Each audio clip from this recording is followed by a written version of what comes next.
the process of drawing, which is what Jerald sort of thought I should talk about. Although a very simple thing, drawing, not a lot of people do it anymore, especially on a large scale. So it takes something very simple, something we're really used to seeing throughout time, and it makes it a little more important by blowing it up and using these very simple materials like my hands, some chalk and paper. There's really nothing else that goes with that. So I thought I'd start at the beginning of how I make these and then move it to where we sit right now. And I'd love to answer questions or any inquiries you might have on it.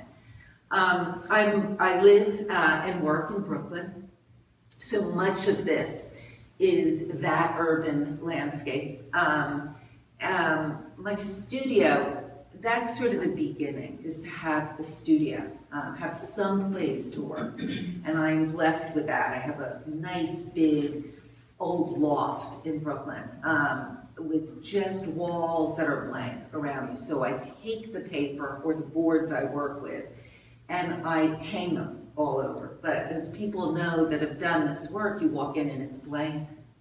It's kind of awesome. You're like, okay, now what am I supposed to do? And that's really where it begins. What am I supposed to do? And if you're doing it for so many years, how do I find that again? So what I do is I take an old camera and I literally spend a week just taking pictures. And now that it's digital, you really can take any picture you want. You don't even have to think about, well, I have 31 pictures in my film, which is sort of a mess. So I had to sort of pick and choose. Now it's sort of an endless, and what am I looking for? And I just sort of look. And honestly, then I go to a CVS pharmacy, and they know me there now, print out maybe 200 photographs. So anyone waiting in line, passport tickets, are gonna hate me. And I kind of love that process. I don't have my own printer, basically because I like to go to this other place, put my music on and look, and it's not at home and it's not in my studio.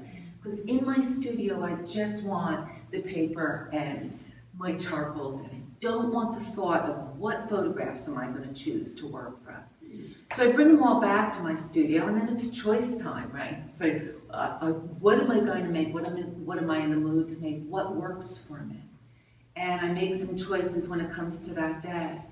This piece, and the rain piece behind it, and the piece out there were all up at the same time. So it's sort of an inner narrative I have. I think, well, I want to do a couple rain pieces. I like the rain.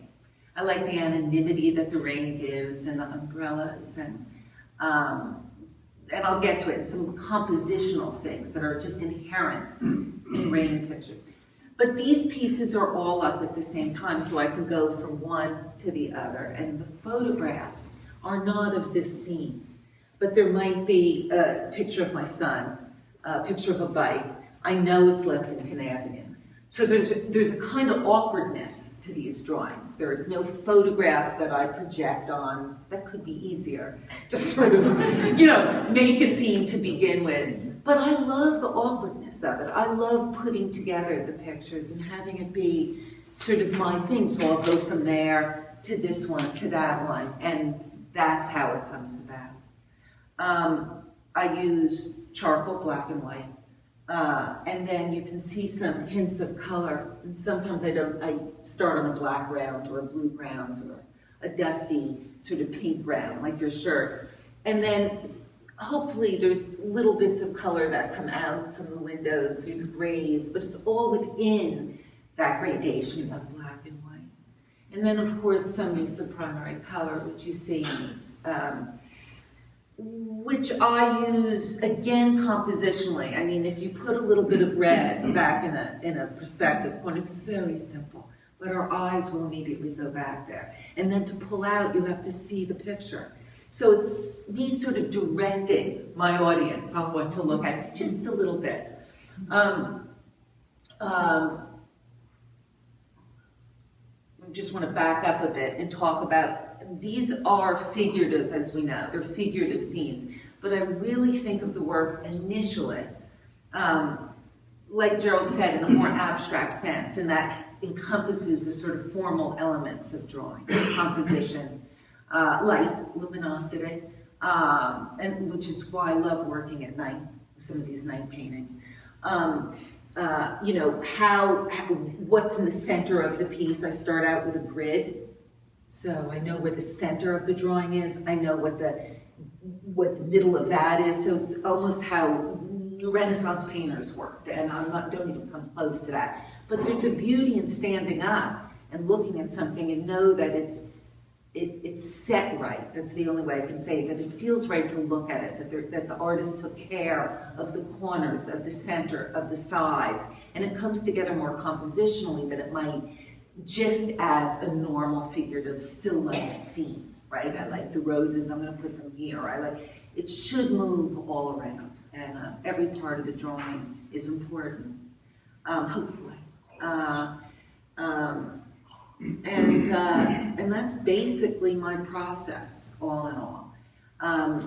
The scenes now, when I think of the work, what motivates me, it's more of the narrative, walking out into the city and taking extremely banal moments. But if you pull them out of that, and like the completely banal moment would be people crossing the street in New York City in the rain. But there's one woman with a white coat, and no one's looking at each other. And there's a car that is right in the center of where they're walking. That is all true, and that intrigues me. And then when I draw it, it starts to become something else. But a little bit of drama ensues in that, and maybe a little danger, the possibilities of a moment in time, and we don't know what's going on in it. That intrigues me. And that sort of drives me in picking the subject matter. The couple interiors I did were new. Most of this work, except for the interiors, were all this year. But the interiors were a little different, and that's inside looking out. And again, looking at another urban-ish scene, and the people in it, and how it differs, but how very much it's the same. So those things also intrigue me very much. It never gets tiring. And so I just look forward to continuing that. So that's my process. And I work every day the way all of you do. I go in at 9 and leave at 6, and I don't care if all I did was listen to rock and roll music, lay on the couch and pet my dog. At least I'm in the studio. Habit is incredibly important to me. I don't believe in these great moments of, oh, I've got a moment, an epiphany, and I'm going to go draw that. It's about going in that studio every single day and making myself work. And if that's time to a CD or time to an NPR program or whatever, I don't sit down till it's over. If I have to push myself to do it that way, something will be made for it.